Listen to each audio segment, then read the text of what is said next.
Sitaram friends, Radhe Radhe. तो आप सभी कैसे हैं? आई होप आप सभी अच्छे होंगे। तो आज संडे है।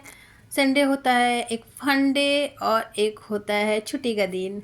मस्ती भी रहता है, बाहर कहीं जाना रहता है तो हम जा सकते हैं। तो आज हमारे यहाँ पालक आई थी, तो मैंने सबसे पहले पालक को अच्छी तरह से साफ़ कर दिया। साफ़ करके और मैं टेरेस पे चली गई, क्योंकि बहुत दिन से प्लानिंग चल रहा था।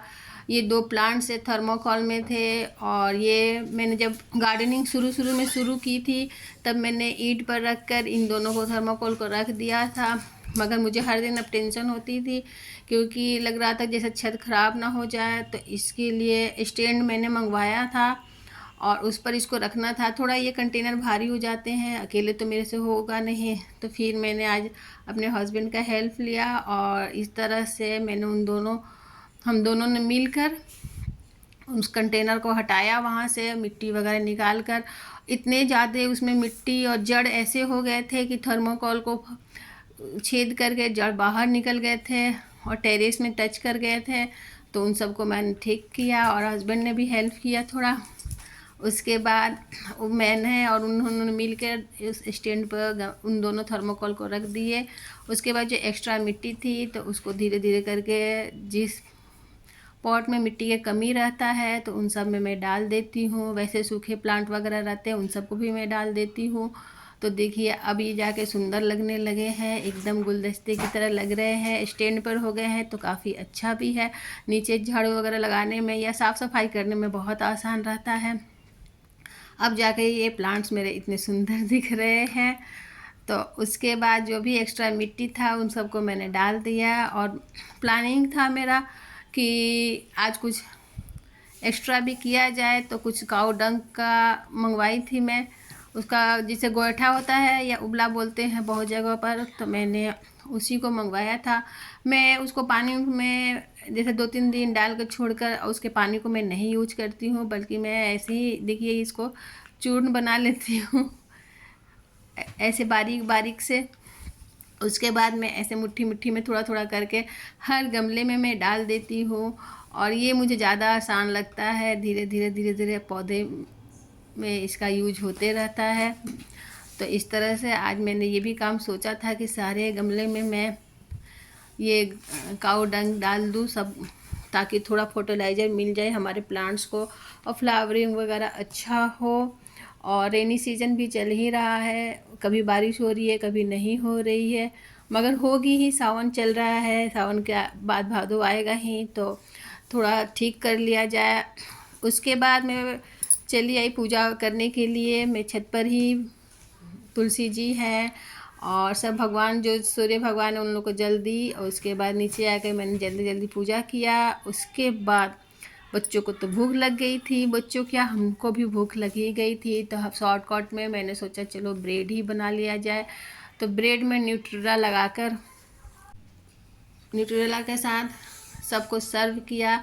उसके बाद थोड़ी छोटी सी भूख मिट गई इससे। उसके बाद मैं सोची कि चलो पालक आया है, तो हस्बैंड का कहना था कि आज आलू पालक बनाया जाए, जो पालक पीस के बनता है। जैसे पालक पनीर बनता है वैसे ही एक आलू पालक का भी सब्जी बनता है जो टेस्टी होता है। तो उनको बहुत पसंद आता है, तो बोले आज वही और चावल बनाओ। तो इसके लिए मैंने पालक को अच्छी तरह से धो लिया और एक्स्ट्रा पालक बहुत सारा था उसको मैंने साफ़ करके फ्रिज में रख दिया, ताकि बाद में यूज होते रहे, ख़राब नहीं होगा। 2-3 दिन तक तो यूज हो जाता है फ्रिज में। अच्छे से साफ़ सफाई करके रखिएगा तो अच्छे से यूज हो जाता है। 2-3 दिन प्लास्टिक के अंदर मैं करके रख दी। उसके बाद मैं यहाँ पर चली आई आलू पालक की सब्ज़ी बनाने के लिए। तो इसके लिए हम लोग क्या करते हैं कि थोड़ा पालक को उबाल देते हैं और आलू को भी उबाल देते हैं। उसके बाद आलू को छील के छोटे छोटे टुकड़े करके मैं तो सरसों के तेल में ही खाना बनाती हूँ।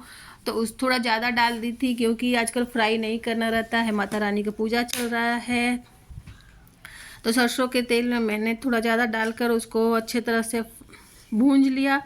और उसके बाद पालक जब उबल जाता है, एक सीटी लगा दिया जाता है, उसके बाद उबल जाता है तो उसको ठंडा करके पीस लिया जाता है।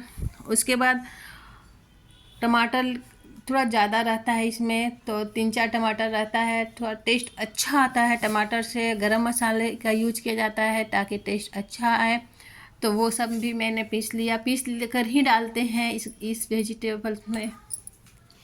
तो ये सब मैंने पीस लिया है। और ये विंटर में ज़्यादा अच्छा लगता है क्योंकि विंटर में थोड़ा मटर वगैरह भी मिलता है, ग्रीन फ्रेश मटर मिलता है तो इसमें डालते हैं। बट अभी भी ये ठीक ही लगता है, कभी भी बना सकते हो और हेल्दी भी रहता है, बिल्कुल पालक पनीर की तरह ही बनता है। बस यहाँ पर पनीर के जगह पर पालक यूज होता है। तो इस तरह सॉरी पनीर की जगह पर आलू यूज होता है। तो इस तरह से आज हम पालक और आलू का ग्रेवी वाला सब्जी बना रहे थे। सारे मसाले ऐड कर लिए और थोड़ा सा बच्चों के लिए मैंने सूखा ऐसे भुंजा हुआ आलू निकाल दिया कि पता नहीं पसंद आया तो ये लोग इस सब्जी को यूज कर सकते हैं। तो इस तरह से मैंने निकाल कर और बाकी में देखिए पालक में मिला दिया जाता है। और जो इसमें पानी वगैरह एक्स्ट्रा पालक में रहता है वो सब भी डाल देते हैं। उसके बाद इसमें गरम मसाला वगैरह डाल देते हैं और थोड़ा सा उबाल आता है तो ये सब्जी बन के रेडी हो जाता है। तो ऐसा लग रहा था जैसे आज कभी कभी सिंचन में मैं देखती हूँ कि ये पत्ता गोभी कभी ज़्यादा हो जाता है या दूध ज़्यादा हो जाता है तो लोग इतना यूज करते हैं, उसी तरह से लग रहा था कि हमारे घर भी पालक पालक चल रहा है। तो इस तरह से मैंने आज पालक की सब्ज़ी और चावल बनाकर संडे एंजॉय किए। तो अगर मेरा वीडियो पसंद आए तो लाइक सब्सक्राइब ज़रूर कीजिएगा और कमेंट में भी बताइएगा। मिलती हूँ नेक्स्ट ब्लॉग में आपसे, तब तक के लिए राधे राधे, सीताराम सभी को।